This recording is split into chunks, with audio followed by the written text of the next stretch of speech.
लोग आंदन मसाद दा software update थी गए, सॉफ्टवेयर अपडेट थी गए, FIL केस जो वापस आवन तो बाद जरा ना मसाद दा बयान सुनो अपने शरीकें किते दल्ला धी चौदा मुजतबा अंजुमा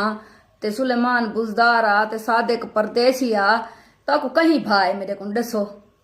तुसां जो वदे वे ते असां ढकीज गए से साडा भणविया पकड़ीज गए असां बूरियां करा गई दे से गाइस मैं ताको दसा सा क्यों ढके से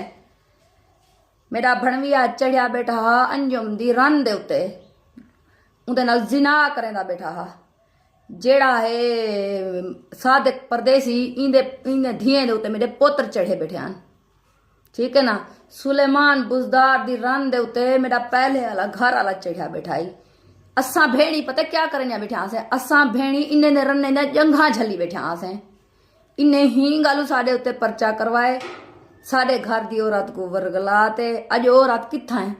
बेगैर तो एक बेवा औरत को बोलिया दिते वे उंदा खाना खराब उंदा ही किते वे ओ अज घर तो बाहर है अगर ओही तुआरे नाल न रलिया जिवें सारे घर की इज्जत नाल बैठी असा होंदे घर वाले किराया भरने बैठा से ऊ बेवा को सा घर भी लई बैठा से क्योंकि ओ बेवा है हैं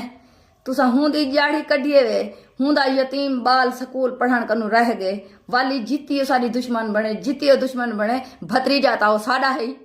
साडा बाल पढ़ण कनु ओ चला गए साडे अपने साडे बालन स्कूल पढ़े किथे गए रुक गए तुआडे मताम दे चक्करें ठीक है। बाकी ये सब फस जानी से तरह तुसा सारा कुछ नहीं कर सकते छोकरी चोदो तुआडी ऐसी दे तैसी एक भला तुआडे हत्थू थी गए मैं तो दसा जेड़ी जायदाद द्या वारिस असा ना बन दिया से अज अल्हम्दुलिल्लाह हूँ जायदाद द्या असा वारिस बन गए से ओ भी तुआडी दुश्मनी की वजह कनु दुश्मन लाख बुरा चाहे तो क्या होता है वही होता है जो मंजूर खुदा होता है जेड़ा हक असा घिनना न चाहना से अज असा औरत की वजह